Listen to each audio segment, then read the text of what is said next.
Assalamualaikum warahmatullahi wabarakatuh. Perkenalkan, nama saya Alia Rahma dari kelas 2 SIC dengan NIM 24573101008. Di sini saya akan melakukan presentasi proyek dengan mata kuliah pemrograman framework. Yang dimana di pertemuan 10 ini saya akan menjelaskan secara lengkap proses pembuatan CRUD dengan berelasi dua tabel, serta membuat shader untuk user pertama dan shader mengisi dua tabel, yaitu saya mengisi tabel kategori dan berita. Nah, serta kita menggunakan data dummy menggunakan Faker, serta melakukan git push dari lokal dan git pull dan shading di server always data.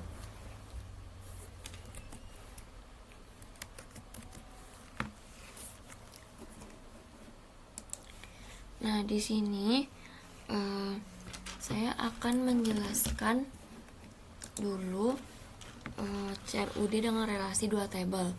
Nah, di sini saya mengambil kategori berita dan berita. Nah, di proyek saya ini dua tabelnya itu berelasinya kan kategori berita dan berita. Nah, tujuan relasi ini agar setiap berita yang dibuat di dalam sistem ini memiliki kategori sehingga struktur data lebih rapi dan berkonsisten. Selanjutnya, struktur relasi ini yang digunakan one to many atau satu ke banyak. Jadi satu kategori itu dapat memiliki banyak berita. Namun satu berita hanya dimiliki oleh satu kategori aja. Nah, relasi ini direalisasikan melalui kolom kategori ID yang berada di dalam tabel berita foreign key.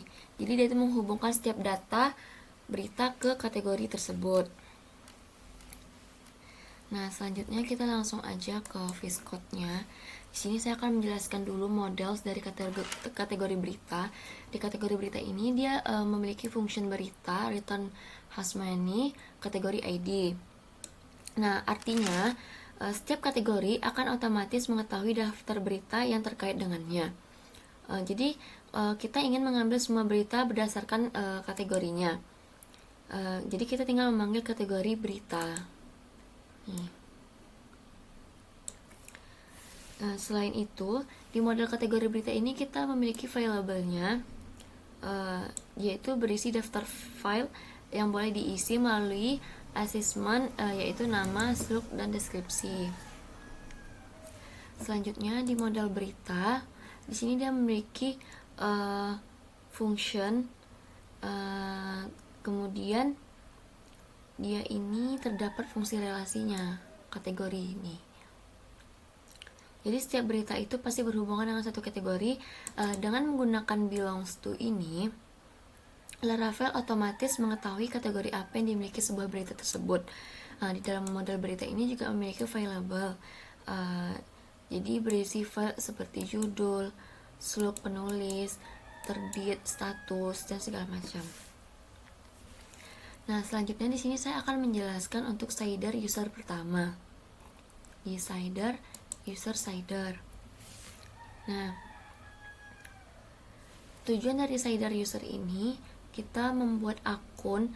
Di sini berhubung saya guest, jadi sini tuh tampilannya guest aja.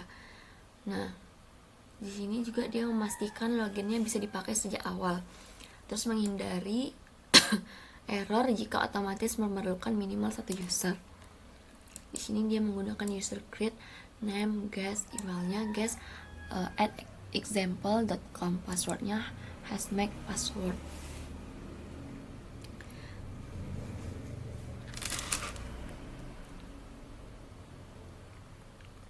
Kemudian kita masuk ke shader kategori berita. Nah, di sini shader ini digunakan untuk mengisi tabel kategori berita dengan data awalnya itu dia itu membutuhkan kategori ID.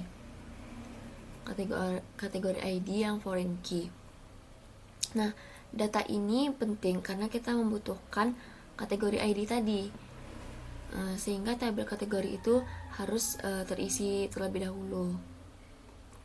Jadi contoh untuk shadernya itu seperti ini. Nah, datanya itu.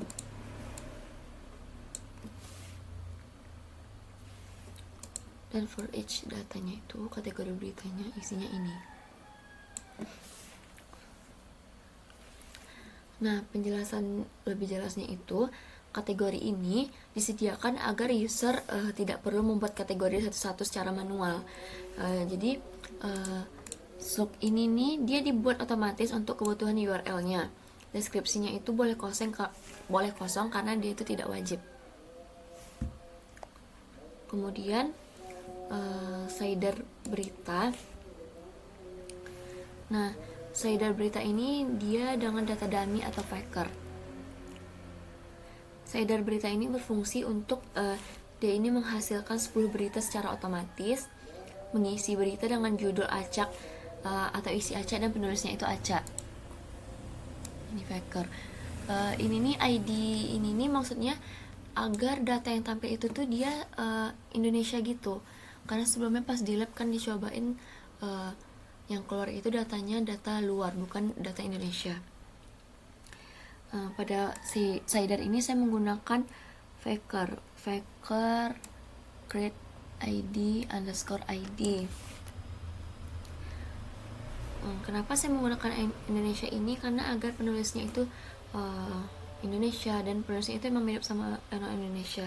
Jadi kita bisa membuat konten yang lebih natural untuk lingkungan lokal.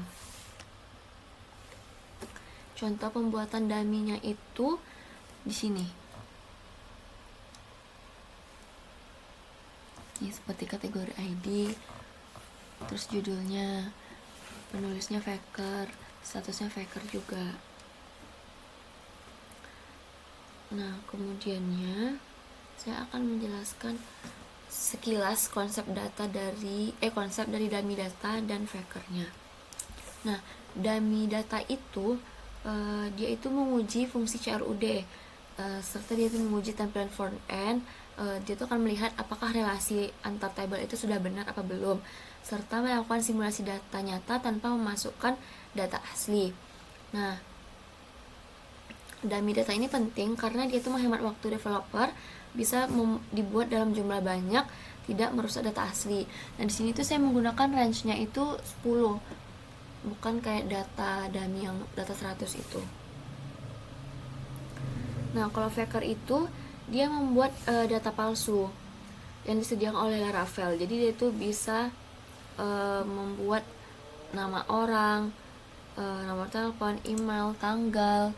Nah, kalau untuk di sini contohnya itu ya saya seperti ini, judul, slug, nulis, isi HTML-nya itu, status, terbitnya gitu. Kalau faker name ini dia itu menghasilkan nama lengkap. Kalau faker date itu tuh dia menghasilkan tanggal acak. Kalau faker status itu dia menghasilkan status yang acak juga, random. Sini dia tuh ada draft atau publish di saat kita akan menerbitkan berita tersebut. Selanjutnya di sini saya akan menjelaskan database slider. Di sini database slider ini nih pengendali dari semua slider. Namanya juga database. Nah, di sini dia itu diskal kategori berita slider. Jadi kita menjalankannya itu PHP Artisan DB Sheet. Jadi itu akan dijalankan sesuai urutan.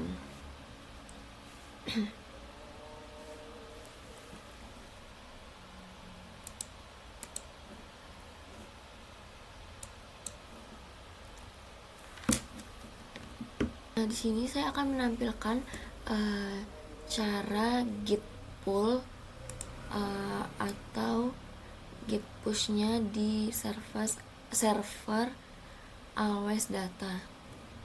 Nah, sebelumnya itu saya sudah melakukan git pull-nya, tapi saya tidak ada nge-screenshot atau nge-recordnya. Tapi saya akan mencoba menampilkan awalan cara saya untuk mau git-nya. Di sini dia itu sh login, tapi sebelum itu saya akan melihatkan dulu Always Datanya. Nah, di sini untuk MySQL-nya, database-nya itu ini Alia 2SIC portal. Untuk usernya ini. Nah, untuk site-nya itu nih, saya itu pakai no project-nya. Ini langsung aja kita ke terminalnya. Di sini kita masuk dulu Alia. Nah, di sini kita masukkan password. Nah, selanjutnya kita lakukan ls cd www kemudian cd masukkan nama project.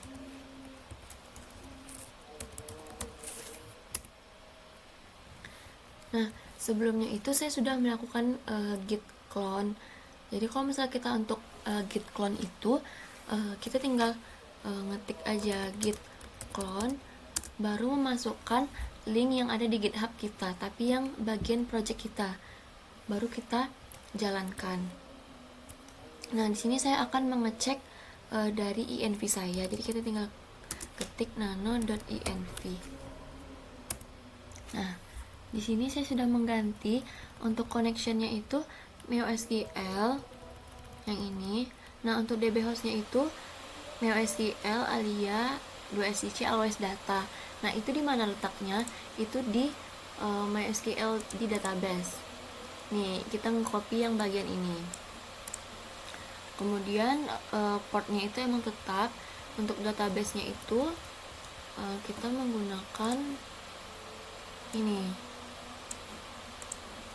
Kemudian DB username-nya itu yang telah kita buat sebelumnya. Saya menggunakan yang ini. Kemudian untuk passwordnya juga jangan lupa. Nah, setelah kita membuat di nano.env, kita tinggal Ctrl X dan yes, karena di sini saya udah, jadi saya nggak perlu melakukannya lagi di sini, karena sebelum itu saya sudah melakukannya.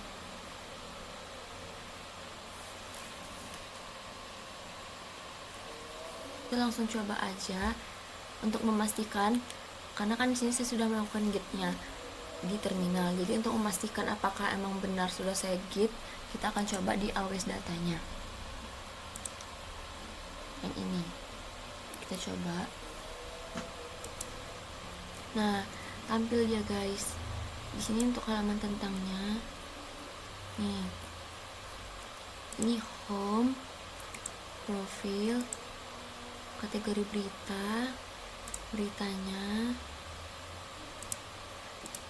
Nah, di sini kan kita akan menjelaskan tentang yang relasi tadi ya, yang antara kategori berita dan beritanya. Nah, di sini tadi dibilangnya one to many. Di satu kategori berita itu bisa memiliki banyak berita. Nah, di sini saya sudah memiliki 4 kategori berita, yaitu pemerintahan desa, kegiatan warga, pengumuman, dan pendidikan. Nah, di sini sudah tertulis 3 berita, 1 berita, 1 berita, dan 5 berita. Untuk di beritanya itu dia sudah memiliki total berita, dan berita di bulan ini sudah memiliki 10. Nah, di sini kita akan coba aja untuk menambah kategori aja dulu. Misalnya kategorinya olahraga, deskripsinya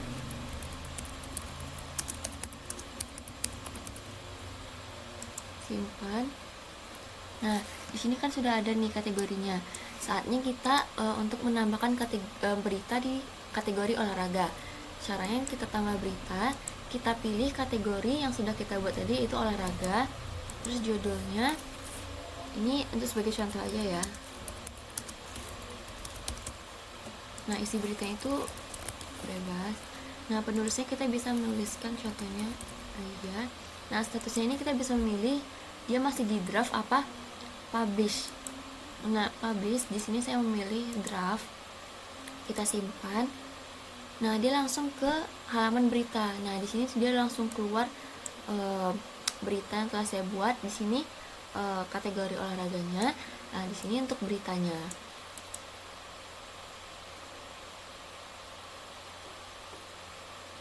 Nah, yang di sini nih, yang banyak ini nih yang telah saya gunakan dummy tadi, yang meminta beberapa data dummy dan faker itu. Ini dia. Jadi always datanya sudah bisa dan sudah terjalankan. Tapi memang untuk gitnya saya sebelumnya sudah git. Tapi untuk langkah awalnya emang seperti ini. Kita memasukkan dulu loginnya, namanya itu, kemudian memasukkan passwordnya, kemudian kita ls dulu, kemudian kita cd www, kemudian setelah masuk ke dalam direktori www, kita akan cd untuk nama project kita. Nah, selanjutnya itu sebenarnya kita akan melakukan git clone, terus kemudian kita akan git pull. Jadi data yang kita buat itu tuh akan masuk ke always data ini. Kemudian kita akan nano.env untuk merubah isi database, hostname, username, dan seperti itu. Mungkin sekian penjelasan project yang telah saya lakukan, termasuk untuk di always data, mulai dari pembuatan CRUD dengan relasi dua table serta papan shader user pertama dan shader kategori dan berita. Nah, semua langkah ini sangat penting untuk memahami alur kerja Laravel. Mungkin sekian saja dari saya. Mohon maaf apabila ada kesalahan dan kekurangan, mohon dimaafkan. Wassalamualaikum warahmatullahi wabarakatuh.